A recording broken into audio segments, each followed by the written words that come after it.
इतना जितनी हक लड़कों का एजुकेशन के लिए है उतना ही हक लड़कियों के लिए भी है एजुकेशन के लिए। बहुत बहुत इस्लाम एजुकेशन के लिए क्या कहता है? इस्लाम एजुकेशन के लिए बल्कि 96 में एक आयत भी उसमें कहा गया है कि हर औरत और मुस्लिम के हर औरत और मर्द के लिए शिक्षा अनिवार्य है। नहीं, इस्लामी शिक्षा के लिए कहा गया है कि तालीम कोई भी हो उसके लिए कहा गया है? दुनियावी और इस्लामी दोनों का कहा गया है, पर्टिकुलर एक नहीं है। तो अब समाज के लिए क्या संदेश देना चाहते हैं?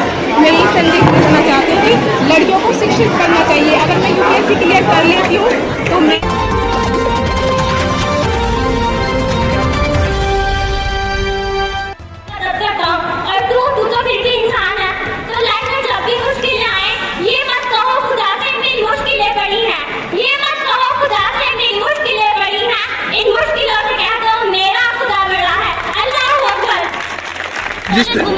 जिस तरह से आपने इस्लाम को और दुनिया को डिफाइन किया है, इसके बारे में क्या कहना चाहेंगे शॉर्ट शब्दों में? वो क्या कहते हैं ना कि तरबियत जो होती है ना वो अम्मी करती है, और मेरी अम्मी ने मेरी तरबियत इस तरह से किया है कि मैं इस्लाम में अच्छे से आगे प्रोग्रेस करूँ। बिकॉज मेरी अम्मी बहुत रिलीजियस है। जिस तरह से मेरे पापा ने मुझे काम नहीं करने दिया कि स्टडी पर फोकस करो, उसी तरह से मेरी अम्मी ने मुझे पढ़ाई छोड़कर काम के लिए कभी नहीं बोला कि पहले काम करो।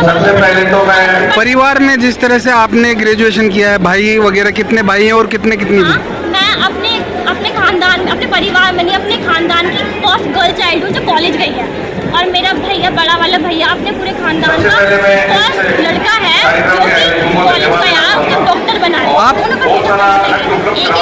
एक से स्टडी पर फोकस करके हम जन्नत में चले जाएंगे ना, सिर्फ सफर है जन्नत का हमारी।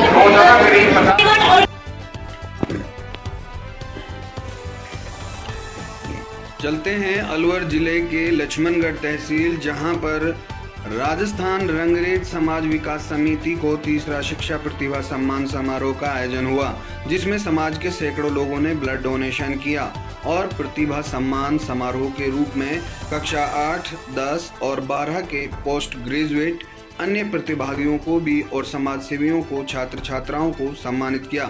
रविवार को उन बच्चों को शहर में रंगरेज समाज का नाम रोशन करने पर पदाधिकारी और संगठन समाज सेवियों को सम्मानित भी किया।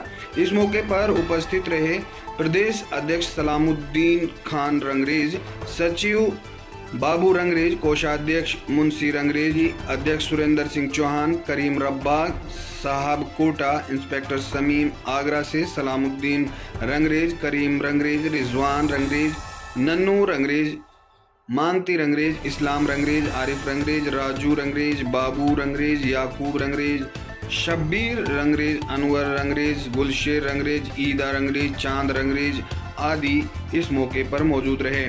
आपको बता दें कि यह एक और मौका था जहां पर विधायक जोरीलाल मीणा को इससे पूर्व रंगरेज समाज विकास बोर्ड बनाने के लिए मिले थे और उस पर एक बार फिर सवाल खड़ा हुआ।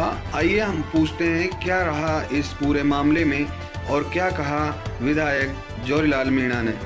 आप रंगरेज समाज में के प्रोग्राम में आए हो, आपने घोषणा की है, तो अभी आचार संहिता में टाइम है, तो उसमें क्या प्रोसेसिंग में प्रॉब्लम आ सकती है? ऐसा है, आचार संहिता का ज़्यादा 5 तारीख को लागू हो जाएगी और 8 तारीख होगी 25 मैंने कोई मैं लाइन लगे देता हूँ 10 दिन में तो पूरे सब घूम करके और सुन करके नहीं हो सकती। पर आचार संहिता में कोई भी अधिकारी या कोई भी नेता मंत्री भी उसको सुन करके जारी नहीं कर सकते। ये बात है। दूसरी कि मैंने मेरा कोटा आचार संहिता लगवाने की वजह से जितना भी पैसे हैं वो सारे वितरित कर दिए।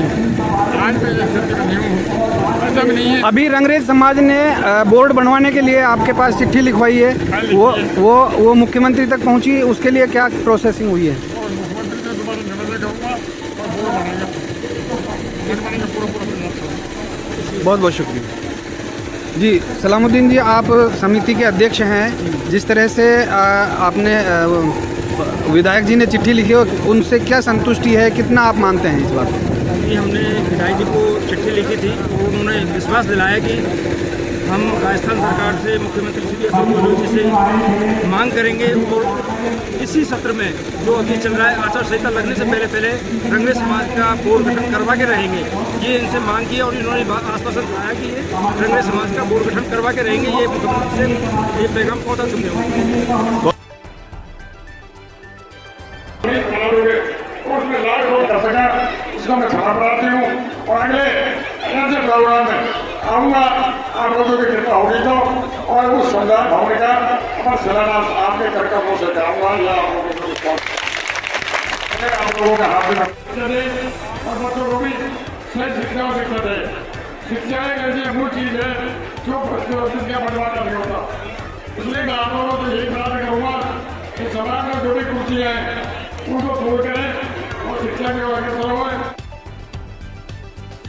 बच्चों को यहाँ लाया गया है कि आप प्रोग्राम को देखें, पढ़ाई के महत्व को समझें और आगे बढ़ें। हमारे करीम सरकार साहब ने कहा कि समाज और हम लोगों को आगे बढ़ने के लिए दो चीज़ों की जरूरत है, एक तो शिक्षा, दूसरा राजनीति।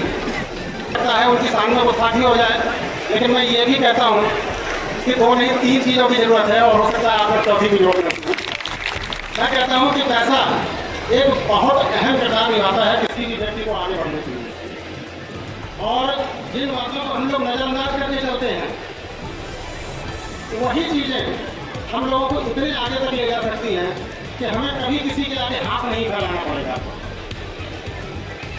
उसी सिलसिले में मैं आप लोगों से कहना चाहता हूँ, हमारा कहना माने या ना माने, बच्चों से कहिए कि वो स्टडी करें, मीडिया को देखें, मीडिया को फॉलो करें। जैसे और चीज़ों में समय देते हैं छोटे छोटे क्लिप में या अन्य चीज़ों में, उसके बजाय वो उसी मीडिया के माध्यम से स्टडी करें। यूट्यूब में बहुत अच्छी अच्छी वीडियो पड़ी हुई है। SIP आप लोग लेना चाहेंगे लीजिए, SIP यानी सिस्टमेटिक इन्वेस्टमेंट प्लान, उसमें आप लोग शुरुआत करें।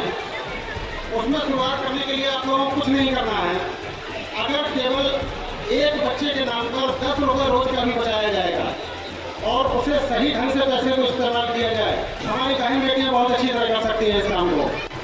और इन सभी से मैं कहूँगा कि इस बात पर गौर फरमाएं, अगर 10 रुपये रोज का भी इकट्ठा किया जाए तो आने वाले 20 या 25 सालों में हम लोग इतिहास बना सकते हैं। इतिहास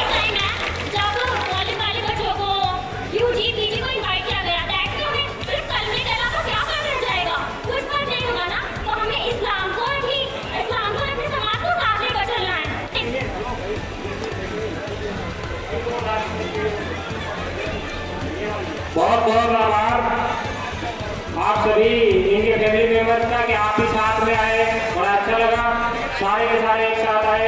और हौसलों की बात है, मंच पर बोलना बहुत बड़ी बात होती है। अगर कोई नहीं बोलता है तो जो बोलते हैं उनके लिए कंटिन्यूस हो सकता है, कुछ भी बोल देते हैं।